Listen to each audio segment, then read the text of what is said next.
Ìwé Jẹ́nẹ́sísì orí kejì.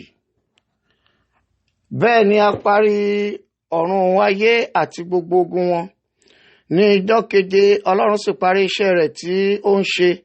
Ó sì sinmi ní ijọ́ keje kúrò nínú gbogbo iṣẹ́ rẹ̀ tí ó ń ṣe. Ọlọ́run sì bù sí ijọ́ keje, ó sì yà á sí mímọ́, nítorí pé nínú rẹ̀ ni ó sinmi kúrò nínú iṣẹ́ rẹ̀ gbogbo tí ó ti bẹ̀rẹ̀ sí í ṣe. Ìtàn ọ̀run ayé ni ìwọ̀nyí. Nígbà tí a dá wọn ní ọjọ́ tí Olúwa dá ayé òun ọ̀run, àti olúkúlùkù igi ìgbẹ́ kí ó tó wà ní ilẹ̀, àti olúkúlùkù ewéko ìgbẹ́ kí wọn kí ó tó hù. Olúwa Ọlọ́run kò ṣáà tí rọ̀jò sí ilẹ̀, kò sì sí ènìyàn kan láti ró. Ṣùgbọ́n ìkúùkù a máa tilẹ̀ wá, a sì máa rin ojú ilẹ̀ gbogbo. Olúwa Ọlọ́run sì fi erùpẹ̀ ilẹ̀ mọ́ ènìyàn, ó sì mí èémí ìyè sí imú rẹ̀, ènìyàn sì di alààyè ọkàn. Olúwa Ọlọ́run sì gbin ọgbà kan ní ìhà ìlà oòrùn ní Édẹ́nì, níbẹ̀ ni ó fi ọkùnrin náà tí ó mọ sí.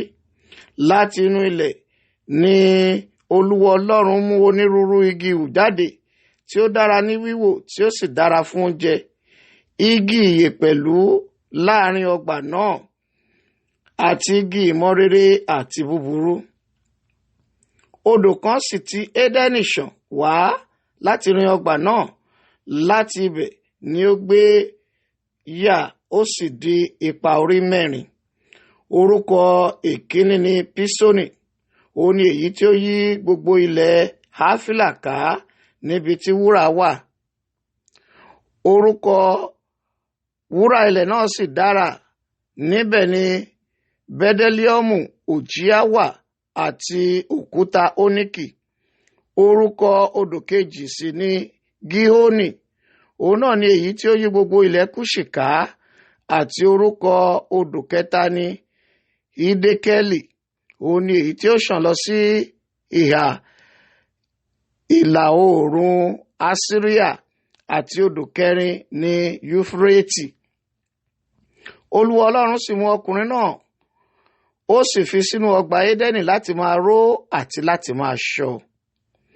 Olúwa Ọlọ́run sì fi àṣẹ fún ọkùnrin náà pé, nínú gbogbo igi ọgbà ni kí ìwọ kí ó máa jẹ, ṣùgbọ́n nínú igi ìmọ̀ rere àti búburú ni ìwọ kò gbọdọ̀ jẹ nínú rẹ̀, nítorí pé ní ọjọ́ tí ìwọ bá jẹ nínú rẹ̀, kíkú ni ìwọ ó kú. Olúwa Ọlọ́run sì wí pé kò dára kí ọkùnrin náà kí ó wà ní òun nìkan. Èmi ó ṣe olùrànlọ́wọ́ tí ó dàbí rẹ̀ fún un. Láti inú ilẹ̀ ni Olúwa Ọlọ́run sì ti dá ẹranko ìgbẹ́ gbogbo àti ẹyẹ ojú ọ̀run gbogbo. Ó sì mú wọn tọ̀ Ádámù wá láti wo orúkọ tí yóò sọ wọ́n. Orúkọkúrúkọ tí Ádámù sì sọ olúkúlùkù ẹ̀dá alààyè, òun ni orúkọ rẹ̀. Ádámù sì sọ ẹran ọ̀sìn gbogbo àti ẹyẹ ojú ọ̀run àti ẹranko ìgbẹ́ gbogbo ní orúkọ. Ṣùgbọ́n fún Ádámù, a kò rí olùrànlọ́wọ́ tí ó dàbí rẹ̀ fún un.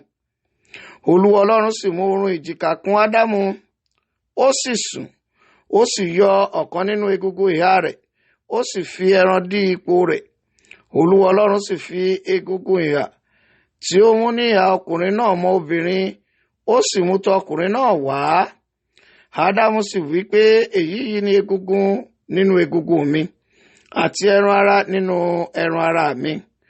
Obìnrin ni a ó máa pè é, nítorí tí a mú jáde láti ara ọkùnrin wá. Nítorí náà ni ọkùnrin yóò ṣe máa fi bàbá òun ìyá rẹ̀ sílẹ̀, òun yóò sì fi ara mọ́ aya rẹ̀, wọn ó sì di ara kan. Àwọn méjèèjì sì wà ní ìhòhò, àti ọkùnrin àti obìnrin rẹ̀, wọn kò sì tijú.